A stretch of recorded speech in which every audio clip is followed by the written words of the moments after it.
Hi, how to close a company. Company എങ്ങനെയാണ് legally close ചെയ്യുക?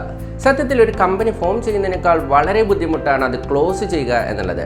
കാരണം പുതുതായിട്ട് ഒരു കമ്പനി രജിസ്റ്റർ ചെയ്യുമ്പോൾ ഗവൺമെൻറ് ഡിപ്പാർട്ട്മെൻറ്റ് നിങ്ങളുടെ KYCയും ഓഫീസ് അഡ്രസ്സും ബിസിനസ്സിൻ്റെ ആക്ടിവിറ്റിയും നെയിം അവൈലബിൾ ആണോ എന്നുള്ളതൊക്കെ ചെക്ക് ചെയ്യുകയാണെന്നുണ്ടെങ്കിൽ ഒരു കമ്പനി രജിസ്ട്രേഷൻ തരാം. പക്ഷേ ക്ലോസിങ്ങിന് അതല്ല സ്ഥിതി വരുന്നത്. അവർ നിങ്ങളുടെ കമ്പനിയിൽ എന്തെങ്കിലും ടാക്സ് പെൻഡിങ് ഉണ്ടോ, അല്ലെങ്കിൽ ക്രെഡിറ്റേഴ്സിന് വല്ല പേയ്മെൻറ്റും പെൻഡിങ് നിർത്തിയിട്ടുണ്ടോ, അല്ലെങ്കിൽ വല്ല ഇല്ലീഗൽ ആക്ടിവിറ്റീസോ ഫ്രോഡൊക്കെ ചെയ്തിട്ടുണ്ടോ എന്നൊക്കെ വെരിഫൈ ചെയ്തിട്ട് വേണം ക്ലോസിങ്ങിനുള്ള അപ്രൂവൽ തരാൻ. ഇനി ആക്ടിവിറ്റീസ് ഒന്നും ചെയ്യാത്തൊരു കമ്പനിയാണ്, പ്രത്യേകിച്ച് ബിസിനസ് ഒന്നും ചെയ്യാത്ത ഒരു സ്മോൾ കമ്പനി ആണെങ്കിലും ക്ലോസിംഗ് ചെയ്യുന്നതിന് മുമ്പ് എല്ലാ കാര്യങ്ങളും വെരിഫൈ ചെയ്തിട്ടാണ് അവരതിന് ക്ലോസിങ്ങിനുള്ള അപ്രൂവൽ തരുന്നത്. ഇനി എങ്ങനെയാണ് ഒരു സ്മോൾ കമ്പനി അല്ലെങ്കിൽ ബിസിനസ്സോ ആക്ടിവിറ്റീസോ ഒന്നും ചെയ്യാത്തൊരു കമ്പനീസ്, അല്ലെങ്കിൽ പാസ്റ്റ് 2 years ആയിട്ട് ആക്ടിവിറ്റീസ് ഒന്നും ചെയ്യാത്തൊരു കമ്പനി എങ്ങനെയാണ് ക്ലോസിംഗ് ചെയ്യുക എന്നുള്ള വൈൻഡിങ് അപ്പ് പ്രൊസീജിയേഴ്സാണ് നമ്മൾ നോക്കാൻ പോകുന്നത്. ഈ പ്രൊസീജിയേഴ്സ് നോക്കുന്നതിന് മുന്നേ വളരെ ശ്രദ്ധിക്കേണ്ട ഒരു കാര്യം, ഇത് സ്മോൾ കമ്പനീസും ബിസിനസ് ആക്ടിവിറ്റീസ് ഒന്നും ചെയ്യാത്തതാണ്. സപ്പോസ് നിങ്ങളുടെ കമ്പനിക്ക് അസറ്റോ ലയബിലിറ്റിയോ കാര്യങ്ങളൊക്കെ ഉണ്ടെന്നുണ്ടെങ്കിൽ, അതൊരു വലിയ കമ്പനീസ് ആണെന്നുണ്ടെങ്കിൽ അതിൻ്റെ ലിക്വിഡേഷൻ പ്രൊസീജിയേഴ്സ് വേറെയാണ്. പ്രത്യേകിച്ച് അസറ്റോ ലയബിലിറ്റിയോ ഒന്നും ഇല്ലാത്തൊരു കമ്പനി എങ്ങനെയാണ് ക്ലോസ് ചെയ്യുക എന്നുള്ള പ്രൊസീജിയേഴ്സാണ് ഇന്ന് ഡിസ്കസ് ചെയ്യാൻ പോകുന്നത്.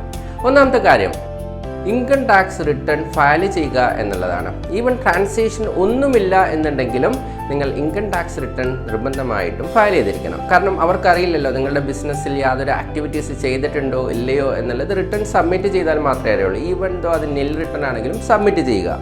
രണ്ടാമത് GST രജിസ്ട്രേഷൻ എടുത്തിട്ടുള്ള കമ്പനീസ് ആണെന്നുണ്ടെങ്കിൽ ആ GST രജിസ്ട്രേഷൻ ഫോർമലി റിട്ടേൺസ് ഒക്കെ ഫയൽ ചെയ്ത് അത് സറണ്ടർ ചെയ്യുക എന്നുള്ളതാണ് അടുത്ത സ്റ്റെപ്പ്. അതുപോലെ തന്നെ കമ്പനിയുടെ ബാങ്ക് അക്കൗണ്ട് എന്തെങ്കിലും ഓപ്പൺ ചെയ്ത് ട്രാൻസാക്ഷൻ ഒക്കെ ചെയ്ത കമ്പനീസ് ആണെങ്കിൽ കമ്പനിയുടെ bank account current account close ചെയ്യുക.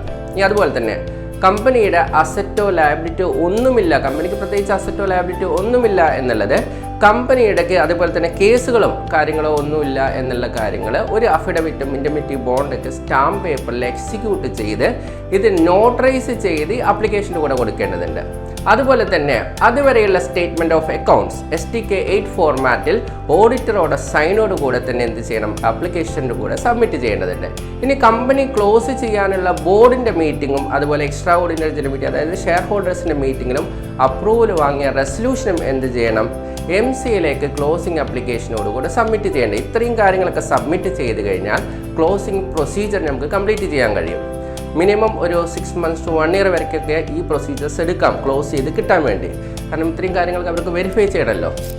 ഇനി ഒരു കമ്പനി വോളണ്ടറി ആയിട്ട് ക്ലോസ് ചെയ്യുന്ന എന്തൊക്കെയാണ് അവരുടെ എലിജിബിലിറ്റി ക്രൈറ്റീരിയ നോക്കാം. ഒന്നാമത്തെ ക്രൈറ്റീരിയ എന്ന് പറഞ്ഞാൽ കമ്പനി സ്റ്റാർട്ട് ചെയ്ത് ബിസിനസ് ഒന്നും ചെയ്തില്ലെങ്കിൽ നിങ്ങൾക്ക് വോളണ്ടറി ആയിട്ട് ക്ലോസ് ചെയ്യാം. ഇനി രണ്ടാമത്തെ കേസ്, പാസ്റ്റ് 2 years, അതായത് ബിസിനസ് ചെയ്തിരുന്നു പക്ഷേ പാസ്റ്റ് 2 years ആയിട്ട് ബിസിനസ് ഒന്നും ചെയ്യാത്ത കേസസും വോളണ്ടറി ആയിട്ട് നമുക്ക് ക്ലോസ് ചെയ്യാൻ എലിജിബിൾ ആണ്. ഇനി കമ്പനി ക്ലോസിംഗ് സാധ്യമല്ലാത്ത ചില സിറ്റുവേഷൻസ് കൂടെ പറയാം. അതായത് ആപ്ലിക്കേഷൻ ഫയൽ ചെയ്ത് 3 months മുമ്പ് വരെ, ആപ്ലിക്കേഷൻ ഫയൽ ചെയ്യുന്നതിന് 3 months മുമ്പ് വരെ നിങ്ങളുടെ നെയിം ചേഞ്ച് ചെയ്യുകയോ അഡ്രസ്സ് ഒരു സ്റ്റേറ്റിൽ നിന്നും മറ്റൊരു സ്റ്റേറ്റിലേക്ക് മാറ്റുകയോ, അല്ലെങ്കിൽ പ്രോപ്പർട്ടീസ് എന്തെങ്കിലും സെയിലൊക്കെ ചെയ്തിട്ടുള്ള കേസസ് ആണെന്നുണ്ടെങ്കിൽ അത് എലിജിബിൾ അല്ല. അതുപോലെ കമ്പനിയിൽ ട്രിബ്യൂണലിലോ അല്ലെങ്കിൽ കോർട്ട് ഓഫ് ലോയിലോ എന്തെങ്കിലും തരത്തിലുള്ള കേസസ് ഒക്കെ പെൻഡിങ് ഉള്ള കേസസ് ആണെന്നുണ്ടെങ്കിൽ നമുക്കത് ക്ലോസ് ചെയ്യാൻ കഴിയില്ല. അതുപോലെ പബ്ലിക്കിൻ്റെ കഴിഞ്ഞ് ഫണ്ട് വാങ്ങിയിട്ടോ അല്ലാന്നുണ്ടെങ്കിൽ നിങ്ങൾക്ക് ലോണൊക്കെ സെറ്റിൽമെൻറ്റ് പെൻഡിങ് ഉള്ള കേസസ് ആണെന്നുണ്ടെങ്കിലും നിങ്ങൾക്കത് ക്ലോസ് ചെയ്യാൻ കഴിയില്ല. ഇനി എല്ലാവർക്കും ഉള്ളൊരു സംശയം, ഫയലിംഗ് എല്ലാം അപ്ഡേറ്റ് ആവേണ്ടതുണ്ടോ വൈൽ ക്ലോസിംഗ് എ കമ്പനി എന്നുള്ളത്. നിങ്ങളുടെ ബിസിനസ് ചെയ്തത് വരെയുള്ള ഫയലിംഗ് നിർബന്ധമായിട്ടും ചെയ്യേണ്ടതാണ്. ഉദാഹരണത്തിന് 2020 രജിസ്റ്റർ ചെയ്ത ഒരു കമ്പനി 2022 വരെ ബിസിനസ് ചെയ്തിട്ടുണ്ടെങ്കിൽ ഇപ്പോൾ നിങ്ങളത് ക്ലോസിംഗ് പോവുകയാണെങ്കിൽ ആ 2 വർഷത്തെ 2022 വരെയുള്ള എല്ലാ ഫയലിങ്ങുകളും, ടാക്സ് ഫയലിങ്ങും ROC ഫയലിംഗ് ഒക്കെ കംപ്ലീറ്റ് ചെയ്തിട്ട് വേണം അത് ക്ലോസിങ്ങിന് കൊടുക്കാൻ വേണ്ടിയിട്ട്. ഇനി മറ്റൊരു കാര്യം ശ്രദ്ധിക്കേണ്ടത്, ഈ കമ്പനി ക്ലോസിങ് STK 7 വഴി അത് ROC തന്നെ ഇനീഷ്യേറ്റീവ് ചെയ്ത കേസസ് ആണ്. കുറേ കാലമായിട്ട് പെൻഡിങ് ഫയലിംഗ് ഒന്നും ചെയ്തില്ല, കമൻസ്മെൻ്റ് ഒന്നും ചെയ്യാത്ത കേസസ്, അവർ തന്നെ ഇനീഷ്യേറ്റീവ് എടുത്ത കേസസ് ആണെന്നുണ്ടെങ്കിൽ നിങ്ങൾക്ക് പിന്നീട് വോളണ്ടറി ആയിട്ട് ക്ലോസ് ചെയ്യാനും പറ്റില്ല. മാത്രമല്ല നിങ്ങളുടെ DIN അപകടത്തിലാവും. അതായത് പിന്നീട് DINന് ഒരു ബാൻ 3 years നിങ്ങൾക്ക് ബാൻ വരും. അതിനുശേഷമേ നിങ്ങൾക്ക് പിന്നീട് പുതിയൊരു കമ്പനിയിൽ ഡയറക്ടർ ആവാൻ കഴിയുള്ളൂ. കാരണം ഈ ഒരു കമ്പനിയുടെ കാരണം വെച്ച് നാളെ നിങ്ങൾക്കൊരു പുതിയ ബിസിനസ് സ്റ്റാർട്ട് ചെയ്യാൻ പറ്റാതെ വരികയോ അല്ലെങ്കിൽ ഈ DIN ഡിസ്ക്വാളിഫൈ ആയി മറ്റൊരു കമ്പനിയിലേക്ക് നിങ്ങൾക്ക് ഡയറക്ടർ ആവാൻ പറ്റാത്തൊരു സിറ്റുവേഷൻ വരുന്നത് അവോയ്ഡ് ചെയ്യാൻ ഫോർമലി നിങ്ങൾ കമ്പനി ക്ലോസ് ചെയ്യുക എന്നുള്ളതാണ് ഏറ്റവും നല്ലത്.